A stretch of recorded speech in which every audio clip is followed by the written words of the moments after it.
India market invest মাইন্ডসেটে আপনাদের স্বাগত। যা চ্যানেল নতুন এসেছেন তাদেরকে হলো প্লিজ চ্যানেলটাকে সাবস্ক্রাইব করবেন, লাইক করবেন, বেল আইকনটা প্রেস করবেন, তার সাথে অল বাটনটা প্রেস করবেন, নোটিফিকেশন সঙ্গে সঙ্গে আপনাদের কাছে গিয়ে পৌঁছাবে। নিফটি ফিফটি, দেখুন নিফটি ফিফটিকে দেখলে দেখাবে নিফটি কিন্তু আজকের দিনে ফ্ল্যাট টাইপ পারফরমেন্স দেখিয়েছে, যেখানে নিফটি কালকে নেগেটিভ পারফরমেন্স দেখিয়েছে, আজকে ফ্ল্যাট টাইপ পারফরমেন্স দেখিয়েছে। কিন্তু সবচেয়ে বড় আশার বিষয় হচ্ছে 25,500কে হোল্ড করে রেখেছে, যেখানে হয়তো এই উইকে বা বলতে পারেন 9 তারিখ পর্যন্ত 9 জুলাই পর্যন্ত মার্কেট কনসোলিডেট করতে পারে। কারণ কারণ 9 তারিখেই কিন্তু আমরা ক্ল্যারিটি পাবো ইউএসের প্রেসিডেন্ট কি বলছে এবং ইন্ডিয়ার সাথে ইউএসের ট্যারিফ নিয়ে কী ডিল হয়। যদিও বা হয়তো এই ডিলটা আগেই আমরা পেয়ে যেতে পারি, তো তবুও যতক্ষণ না পাচ্ছি ততক্ষণ কিন্তু মার্কেট এরকমভাবে কনসিডার করতে পারে। কারণ 9 জুলাই ফ্রেশ আমরা কিন্তু আপডেট পাবো, 90 ডেজের পজ সেদিনকেই শেষ হচ্ছে। তবে স্যার যদিও বা রিপোর্টের মাধ্যমে খবরটা পাওয়া যাচ্ছে, তবুও এই দুটো সেক্টর আপনি রাডারে রাখতে পারেন। কেন? কারণ US unlikely to grant Indian tariff relief on steel auto এই ইন মিনি ডিলস, অর্থাৎ যে ডিলসটা হতে চলেছে সেই ডিলে স্টিল এবং অটো এই দুটো সেক্টর কিন্তু রিলিফ পেতে পারে, ট্যারিফ রিলিফ, যেখানে এই দুটো সেক্টরের জন্য কিন্তু এটা সবচেয়ে বড় ব্রেকিং নিউজ বা ভালো নিউজ। তো অটো সেক্টরের মধ্যে অটো যেসব কোম্পানিগুলো আছে তো আছে, তার সাথে অটো ইনসিলারি কোম্পানিগুলো কিন্তু আপনি রাডারে রাখতে পারেন। আর স্টিক সেক্টর তো আপনি রাডারে রাখতেই পারেন। যদি এই জিনিসটা ঠিক বা সত্যি হয় তাহলে কিন্তু এই দুটো সেক্টর ভালো মুভমেন্ট দেখাতে পারে।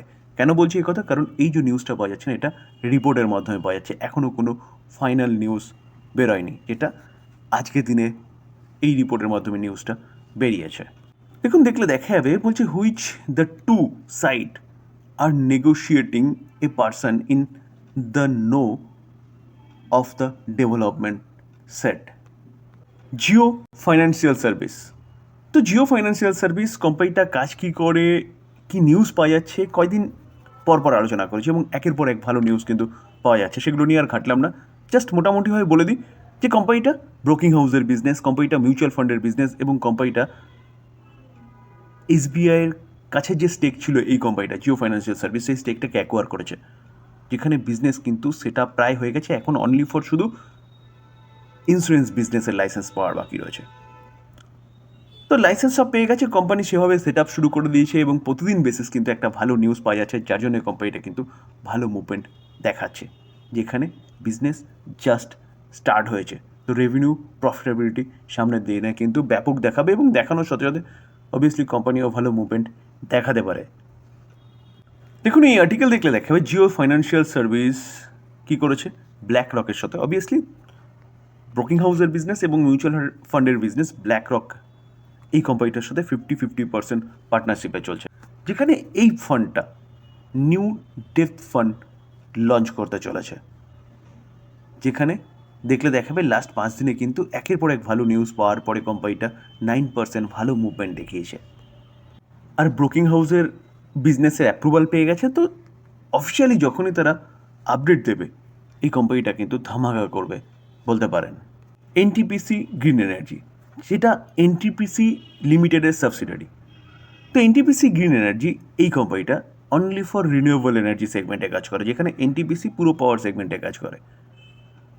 তো এনটিপিসি গ্রিন এনার্জিকে দেখলে দেখা যাবে আজকের দিনে কোম্পানিটা প্রায় 3% মতন একটা ভালো আফসাইড মুভমেন্ট দেখিয়েছে, 3% প্রায় নয়, 3%-এর ওপরে একটা ভালো মুভমেন্ট দেখিয়েছে। এই 3% ভালো মুভমেন্ট দেখানোর পিছনে কারণ কি, এই কোম্পানিটাকে নিয়ে কিন্তু একটা ব্যাপক ভালো ব্রেকিং নিউজ পাওয়া যাচ্ছে। নিউজটা কি, এনটিপিসি গ্রিন এনার্জি কমিশনস কি বলছে, further 64.7 megawatt Khavda 1 solar PV module. তো গভর্নমেন্ট যে লক্ষ্যমাত্রা রেখেছে না, সেই লক্ষ্যমাত্রায় পৌঁছতে গেলে কিন্তু এই রিনিউয়েবল এনার্জি বা গ্রিন এনার্জি নিয়ে যেসব কোম্পানিগুলো কাজ করে সেসব কোম্পানিগুলোকে ভালো কাজ করতে হবে। তো তারপরেই কিন্তু গভর্নমেন্ট সেই লক্ষ্যে পৌঁছাতে পারবে এবং ভালো কাজ করলে অবভিয়াসলি কোম্পানিগুলোর বিজনেস বাড়বে, প্রফিটেবিলিটি বাড়বে এবং কোম্পানিগুলো বড় হবে, তার সাথে শেয়ারের দামও কিন্তু বাড়বে। ভারত ইলেকট্রনিক, তো ডিফেন্স সেগমেন্টের এই কোম্পানিটাকে দেখলে দেখা যাবে, দেখুন আজকের দিনে কোম্পানিটা 2.70% একটা ভালো মুভমেন্ট দেখিয়েছে, যেখানে আজকের দিনে কোম্পানিটা 3%-এর ওপরে চলে গেছিলো। তো আজকের দিনে এই কোম্পানিটাকে দেখলে দেখাবে, দেখুন 52 উইক হাই মেরেছে, কত 436, সেটা কিন্তু আজকের দিনেরই হাই। তো প্রায় প্রতিদিন বেসিস দেখলে দেখা যাবে কোম্পানিটা নতুন নতুন 52 উইক হাই মারছে। তো কেন মারছে? অবভিয়াসলি কোম্পানিটার বিজনেস, যেখানে গভর্নমেন্ট মেক ইন ইন্ডিয়া বা আত্মনির্ভরের উপর কাজ করছে। আর এই কোম্পানিটা কোন কোন জিনিসের উপরে কাজ করে? কমিউনিকেশন সিস্টেম, ইলেকট্রনিক গুডস, তার সাথে সাথে রাডার সিস্টেম, তার সাথে সাথে স্যাটেলাইট সিস্টেম এবং ডিআরডিও এর সাথে আরও অ্যাডভান্স অ্যান্টি মিসাইল সিস্টেম নিয়ে কাজ করছে, যেখানে বলা হচ্ছে S-400-এর মতন বা তার থেকেও ভালো হতে পারে। তো সেই জায়গায় দাঁড়িয়ে কোম্পানিটা ভালো কাজ করছে, গভর্নমেন্ট মেক ইন ইন্ডিয়ার ওপর জোর দিয়েছে এবং কোম্পানিটা একের পর এক নিউজ পাওয়া যাচ্ছে, যেখানে গতকালকে আমি কভার করেছিলাম কোম্পানিটা কিন্তু ভালো একটা অর্ডার আবারও পেয়েছে। স্যার শুধু এই কোম্পানিটা নয়, ভারত ডাইনামিক লিমিটেড অর্থাৎ বিডিএলকে দেখলে দেখা যাবে, দেখুন আজকের দিনে কোম্পানিটা 2% মতন একটা ভালো মুভমেন্ট দেখিয়েছে। তো প্রতিকটা ডিফেন্স সেগমেন্টের কোম্পানি, দেখুন হিন্দুস্তান অ্যারোনটিক লিমিটেড, এই কোম্পানিটাকেও দেখলে দেখা যাবে 1%-এর কাছাকাছি একটা ভালো মুভমেন্ট দেখিয়েছে, যেখানে আর্লি মর্নিংয়ে দেখলে দেখা যেত কোম্পানিটা 2%-এর ওপরে মুভমেন্ট দেখিয়েছিল। মাঝগাঁও ডকশি বিল্ডার্স লিমিটেড, এই কোম্পানিটাকেও দেখলে দেখা যাবে এই কোম্পানিটাও আর্লি মর্নিংয়ে অনেকটা ভালো মুভমেন্ট দেখিয়েছে, তারপরে কোম্পানিটার মধ্যে প্রফিট বুকিং দেখা যাচ্ছে এবং মার্কেট ক্লোজ হতে কোম্পানিটা প্রায় 1%-এর কাছাকাছি ভালো মুভমেন্ট প্রেজেন্ট করেছে। তো ডিফেন্স সেগমেন্টের প্রতিকটা কোম্পানি ভালো কেন করছে? দেখুন, একটা কারণ হচ্ছে গভর্নমেন্ট মেক ইন ইন্ডিয়া বা আত্মনির্ভরের উপর জোর দিয়েছে, যেখানে গভর্নমেন্ট সেই অনুযায়ী কাজ করছে।